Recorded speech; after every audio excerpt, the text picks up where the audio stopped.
सबको नमस्कार। आपके ध्यान में रहे जिन विषयों को आज इस प्रेस कॉन्फ्रेंस में उठाया जा रहा है, इसी के संदर्भ में आपके ध्यान में रहे कि मैंने एक प्रेस कॉन्फ्रेंस 23 सितंबर 2024 को की थी, जिसमें मैंने ये जो HPPCL के जो प्लांट्स लगे हैं उनके विषय में, उनमें हो रहा भ्रष्टाचार, उसमें हो रही अनियमितताएं, इन सभी विषयों के बारे में मैंने 23 सितंबर 2024 को प्रेस कॉन्फ्रेंस की थी। अगर सरकार ने सुना होता तो विमल नेगी आज जिंदा होते। क्या कारण है कि आज हिमाचल प्रदेश के अंदर इतना बड़ा इंसिडेंट हो गया, उसके बावजूद सरकार CBI से इस सारे विषय को क्यों नहीं लेके जाना चाहती? सरकार की मंशा ऐसी क्यों है? और सरकार की मंशा ऐसी क्यों है, मैं कुछ तथ्यों के साथ आपके बीच में कुछ विषयों को उठाना चाहता हूं। मुझे ऐसा लगता है उन विषयों की गंभीरता को समझते हुए इस प्रदेश के मुख्यमंत्री श्री सुखविंदर सिंह सुक्खू जी को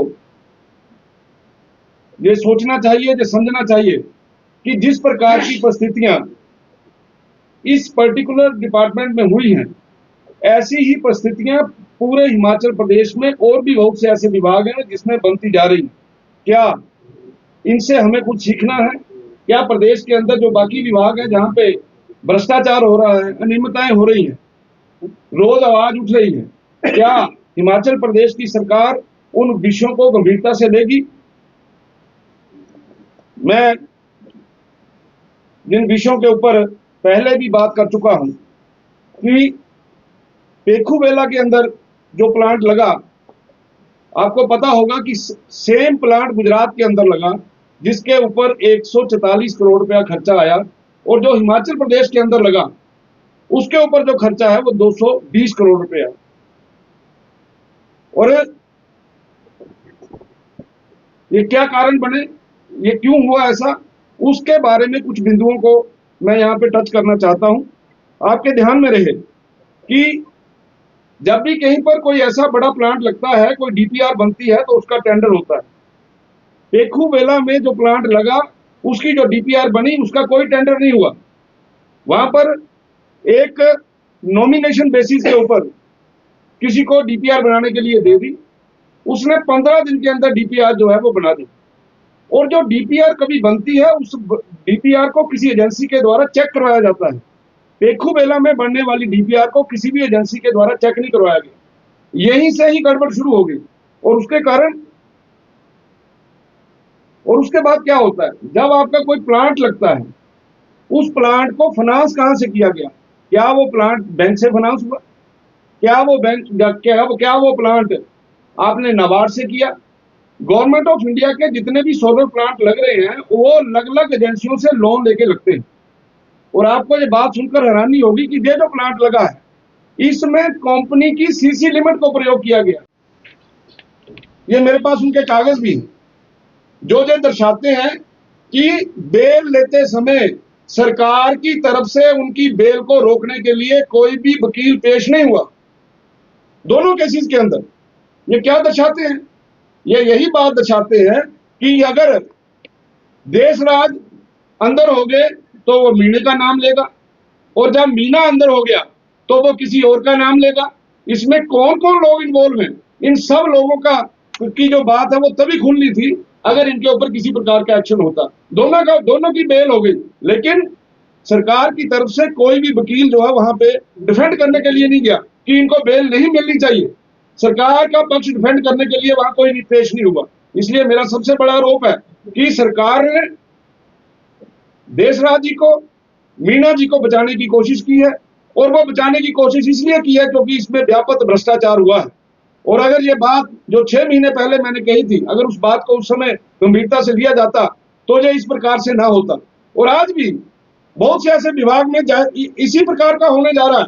अगर सरकार ने गंभीरता नहीं दिखाई तो आने वाले दिनों में और भी विभागों के अंदर इसी प्रकार से होगा। आपके चैनलों के माध्यम से मैं कहना चाहता हूं कि इन सभी विषयों के अंदर सीबीआई से जांच होनी चाहिए।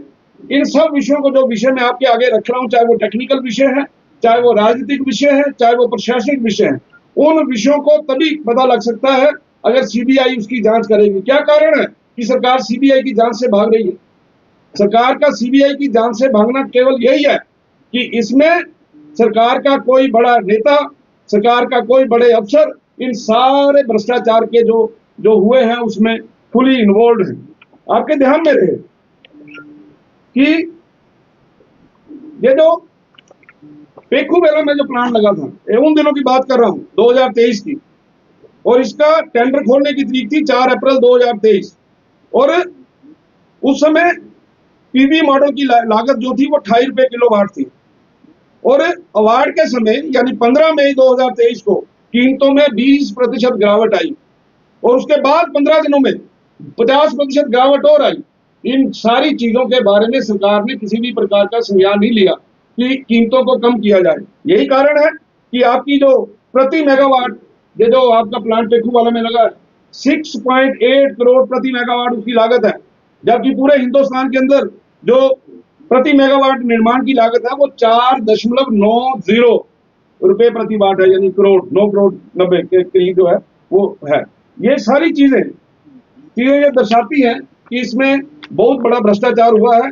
इसी तरीके से ये जो आपका शोंगटोंग करचम जल विद्युत परियोजना है, ये 450 मेगावाट की थी। इसके ऊपर जो लागत आनी थी वो 1724.10 करोड़ आनी थी, और लेकिन अगस्त 2024 में इसके ऊपर 2230 करोड़ रुपए खर्च हो चुके हैं, और इसका काम जो है वो लगभग 45% और 53% के बीच में जो है वो अभी तक हुआ है। तो हो गया, उसके बावजूद भी आज की तारीख तक भी इस परियोजना को किसी भी खाते में, किसी बैंक के द्वारा लोन, किसी नाबार्ड की एजेंसी के द्वारा लोन, किसी और एजेंसी के द्वारा लोन कुछ नहीं किया गया। केवल कंपनी की सीसी यूनिट जो सीसी लिमिट है उसका प्रयोग जो है यहाँ पे किया गया। उसके बाद जब टेंडर होता है, आप लोगों ने टेंडर डाल दिया, एक टेंडर आपने 100 करोड़ का डाल दिया, एक ने 110 करोड़ का डाल दिया, एक ने 120 करोड़ का डाल दिया। उस टेंडर के अंदर ई रिवर्स ऑक्शन का प्रावधान होता है। ई रिवर्स ऑक्शन क्या है कि आपने जो तीनों ने डाले हैं, आप तीनों को बुलाया जाता है कि भैया इसको नेगोशिएट करो, फिर वो जो 120 वाला है वो नीचे आता है, 100 वाला उससे नीचे आता है।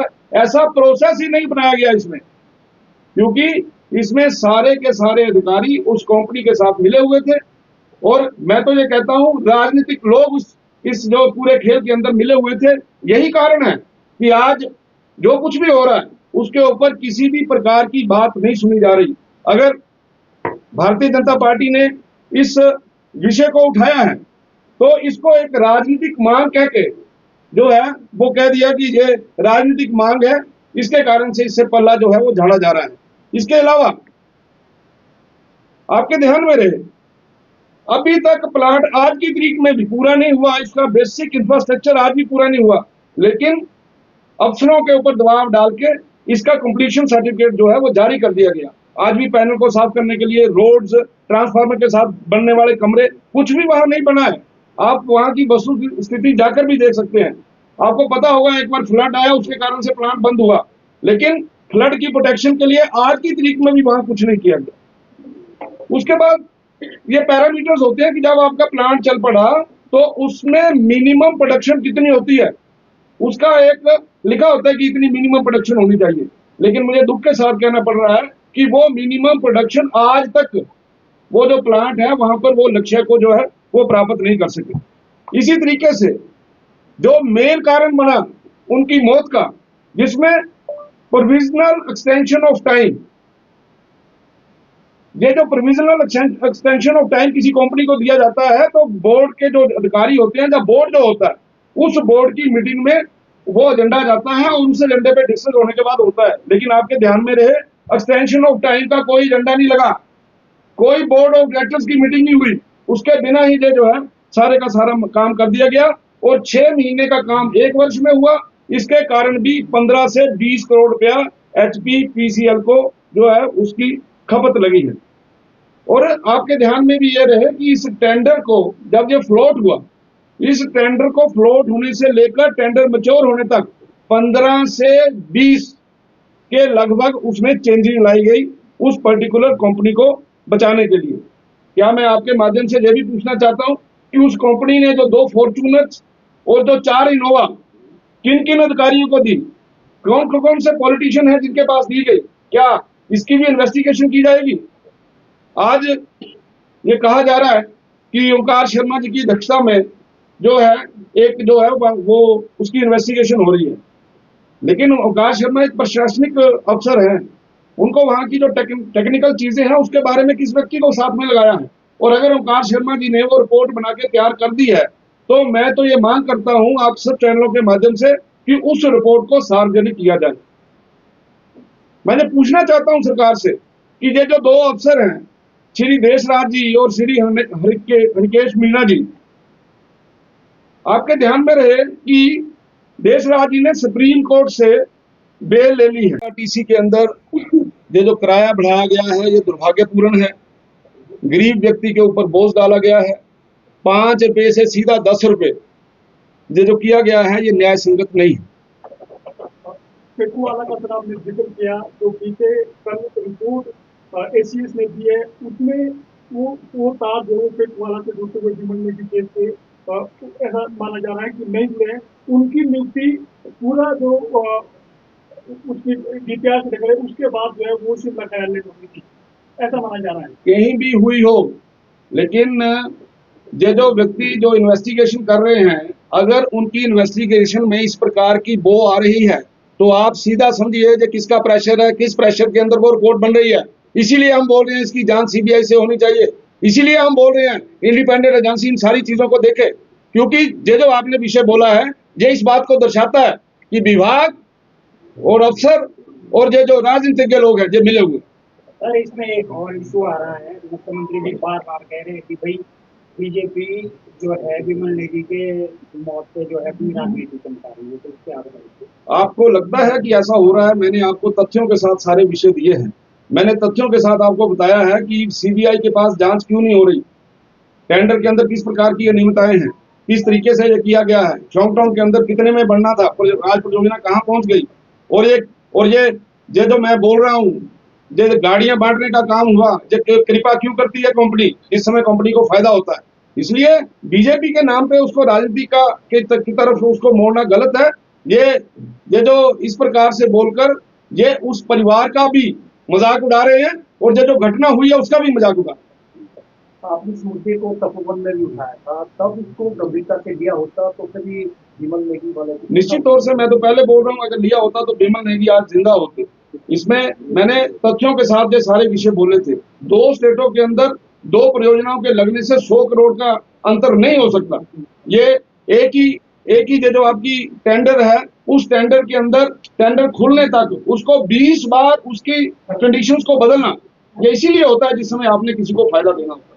इन चीजों का कोई जवाब नहीं है सरकार के पास।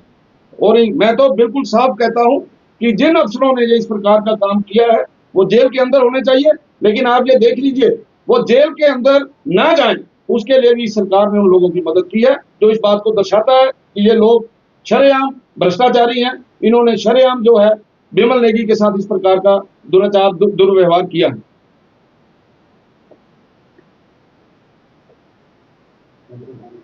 ठीक है, आंदोलन ठीक नहीं है उनका। मुझे बताया जाए कि क्यों इस प्रकार की बातें करते हैं। जब सीबीआई की बात करने के लिए कभी भी पत्रकार उनके पास जाते हैं तो आपने देखा है कि कार का दरवाजा कितनी जल्दी खुलता है और कितनी जल्दी वो अंदर चले जाते हैं। वो इसीलिए करते हैं क्योंकि बिल्कुल क्लियर है, जो साफ बात है कि चोर की दाढ़ी में तिनका। और ये सारे का सारा जो एपिसोड है इसके बारे में सीबीआई की जांच होनी चाहिए, ऐसा मेरा मानना है। एचआरटीसी का भी किराया दोगुना किया गया है, इसमें आपका कमेंट? बहुत ज्यादा है तो